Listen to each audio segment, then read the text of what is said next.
Hello friends, today's video is 10 easy steps to the morning routine.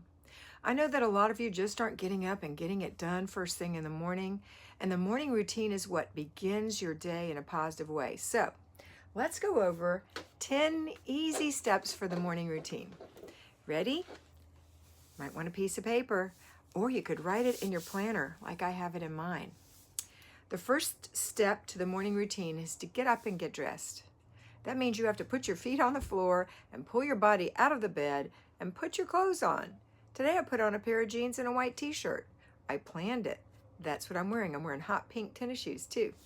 Okay, so get up and get dressed. That's step number one. Step number two, make your bed or strip your bed. If it's a Monday and you're an at-home homemaker and you're doing the weekly home blessing hour on Monday, then you strip your bed. You don't make it.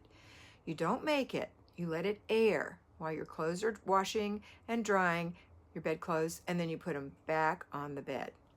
Okay, so that's step number two, make the bed. It doesn't have to be perfect. It just needs to be made to the best of your ability that morning.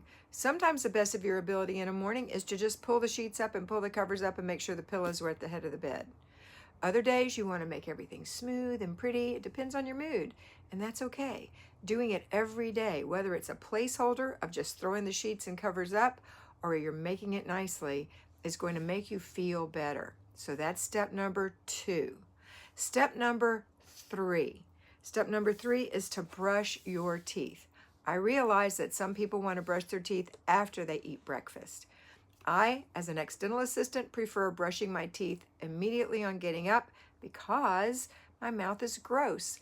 I've slept all night with this same bacteria going around in this mouth, so I want to get that out as soon as possible before I eat.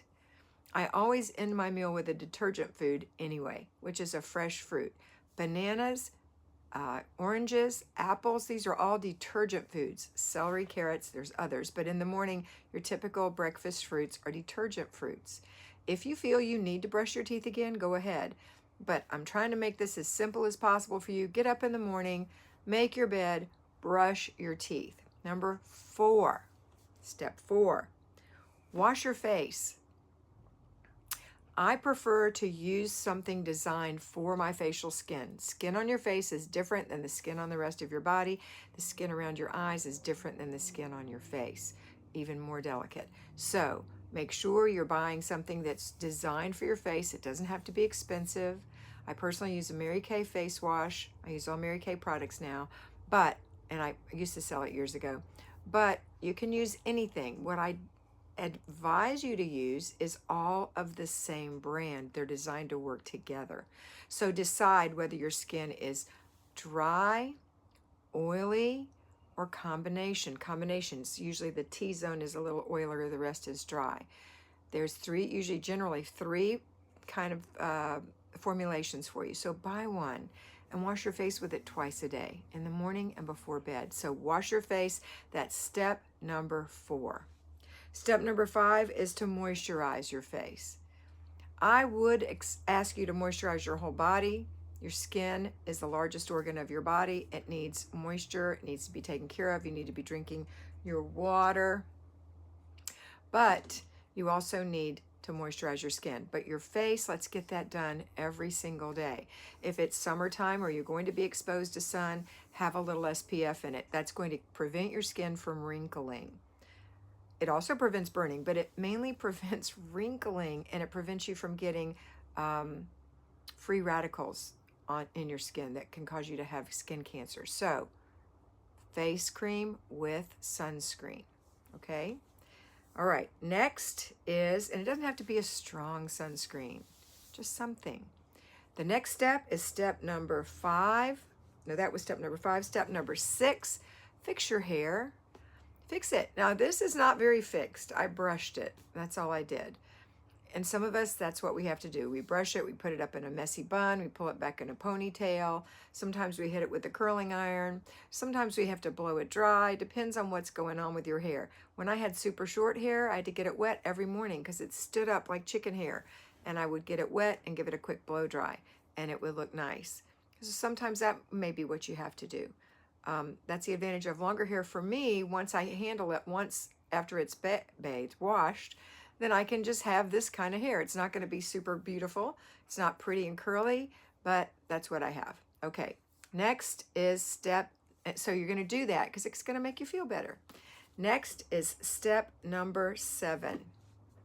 Swish your toilets. Your toilets. You hear the S on the end of that?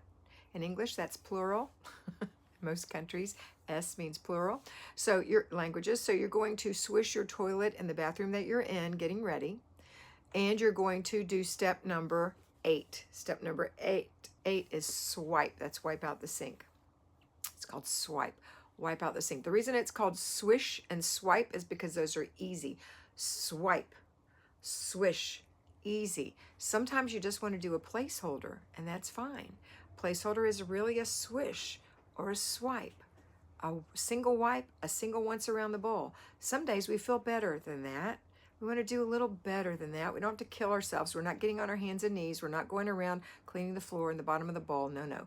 But we are maybe spraying the bowl with some Mrs. Meyer's or whatever you like to use, going up under the rim and around the bowl a couple of times, tapping it off, flushing it down, and letting that brush dry under the rim of the toilet seat. You can do that or put it back in your holder, depending on what kind of system you have.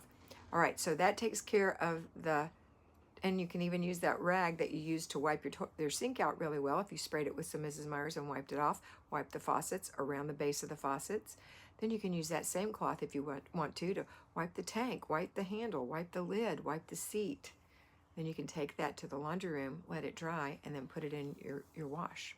Okay, so that is steps number 7 and 8. We're getting there. Step number 9, put your dishes away. Put your dishes away. If they're in the dish rack or they're in the dishwasher, put them away. You want a clear space for the day so that as you're eating meals and snacks, there's a place for you and the family to put your dishes. If you're hand washing them, wash them after each meal and rinse them and put them in the dish rack, or if you choose, dry them and put them away immediately. Living in an RV, that's what I prefer because it's a small space. I don't want to look at drying dishes. I put them away. Mr. B helps me when he washes his. He puts it away, okay? Or sometimes he does all the dishes, which is lovely. Next is step number 10. Step number 10 is to make yourself some coffee or breakfast. That's the 10 steps to the morning routine. So follow these steps every morning and you're going to feel so much better. I know that some of you do intermittent fasting. You can still drink black coffee. I choose not to drink black coffee. I choose not to do intermittent fasting. But if you do, at least have some coffee. Do something to make yourself feel like that's the end of my 10 steps. I've done my routine. That little routine is 30 minutes maximum. From the time you were laying in the bed to the time you're drinking your coffee is 30 minutes maximum. I hope this was helpful. I hope you have a wonderful day. Please jot it down in your planner so you'll have it and you don't have to keep writing it over and over. And always remember to be beautiful because you are beautiful.